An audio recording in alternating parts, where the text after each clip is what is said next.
Arrgh! Welcome back to TTBurger Burger Wing Spook Fest. Happy Halloween, ladies and gentlemen. We're back with some more game reviews here as the Halloween Spook Fest, Burger Wing Spook Fest continues. And since we were a little slow here, we're going to continue with some more for the month, a little bit of the month of November, just to get things back up on track here. Welcome back to everybody to TTBurger Game Reviews, TTBurger Burger Wing Spook Fest. Happy Halloween. We continue with my Legacy of Kain franchise review episode 298. We're on part 2 of 5 parts. Look at the final game on the PlayStation here, but there is more to come on the PlayStation 2. Last time we took a look at Blood Omen Legacy of Kain, which was a game I gave a 7 out of 10 because, while it was an interesting idea, I wasn't a big fan of the gameplay style because I'm not a fan of Zelda games there. So, to that! Now we're going to zoom ahead to another game here, which we got right here, released in 1998 for the PlayStation, then released on the PC and Sega Dreamcast here. We got Legacy of Kain Soul Reaver. And, you know, when I first heard of this, I did not know it was a part of the Blood Omen franchise until I realized that, this is interesting, well, I got Legacy of Kain here, and I realized, yeah, I put 2 and 2 together. So let's get started, ladies and gentlemen, because we have a to get through. Let's get started here. It's Halloween, let's get started. With Legacy of Kain Soul Reaver, taking a new style of gameplay, it was a big risk, mainly because a lot of franchises that change their gameplay styles, the result is disastrous. Like, take an example, look at Star Fox Command, how they went from a 3D third-person fighter and stuff to a strategy game. It was a disaster, especially for me because I don't like strategy games at all, and I'll tell you why in a separate video in the future. But with Legacy of Kain Soul Reaver being a hack and slash game, what is the end result? We went from an action-adventure Zelda-like game to hack and slash. The end result is actually pretty good. It's not the best game though, but it's better than Blood Omen Legacy of Kain. I am more into the hack and slash genre, so I had more fun with it. However, some problems that were in Blood Omen Legacy of Kain are present here, such as getting lost in the levels because there are multiple paths that lead to different areas that either cannot be accessed yet or lead to dead ends. It can be frustrating, not as frustrating as last time, but still pretty frustrating, getting lost along with some stiffness in the controls and other things. We will talk about that later though. We need to get started here. Legacy of Kain Soul Reaver's story takes place once again in the fictional land of Nazgul, where the health of Nazgul is tied to the 9 pillars of Nazgul that represent a guardian. Before the events of Legacy of Kain Soul Reaver, the guardians of the 9 pillars became corrupt. Kain, the main protagonist of Blood Omen Legacy of Kain, killed 8 of the guardians of the 9 pillars that he discovered he was the final guardian. Kain then doomed Nazgul to eternal decay by choosing to sacrifice himself. He then raised his vampire demons to besiege the land. Then we get into Legacy of Kain Soul Reaver, where the vampires he raised are now Nazgul's dormant species and the humans have been decimated. Raziel, our main protagonist, has been casted to death by Kain.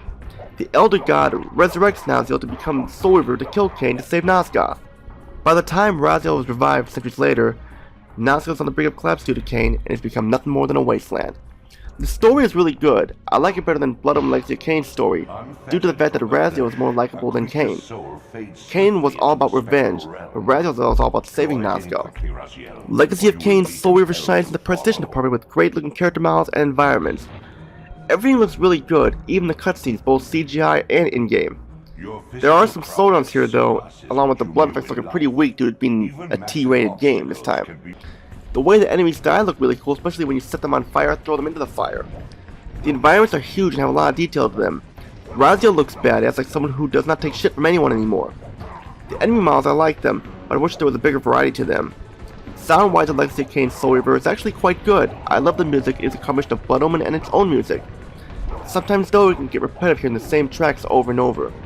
The voice acting though is amazing. Like in Blood Omen Legacy of Kain, you cannot find better voice actors that are better than this. Michael Bell is the leading role as Raziel, and he fits on like a glove as the best actor. Tony Jay is Elder God Zephyr, and Simon Tellerman once again voices Kain. The rest of the actors do a great job, but these 3 steal the show, and they are in top in my opinion. The grunts for the enemies here also sound great. Even the swish and the clash of your hands and your weapons all sound great too. Legacy of Kain Soul Reaver shines in the gameplay aspect. Instead of an action-adventure game like Zelda, here we have hack and slash, which is actually, at the time, something new. Sure, there are play hack and slash games now like mainly God of War and Devil May Cry, but this was new and innovative back in the 90s. For the most part, it works fine. However, some of the problems from Blood Omen are here, along with a couple problems of its own.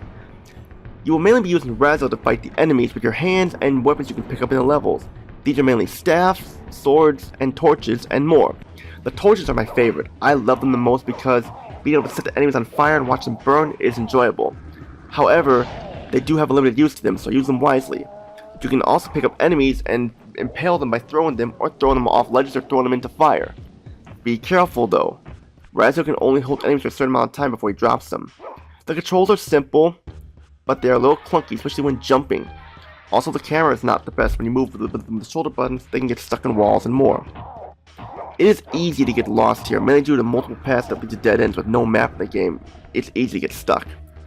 For health this time, instead of sucking the blood out of enemies like Kain did, instead, Raziel absorbs their souls because he has no desire for that anymore. He's actually the good vampire.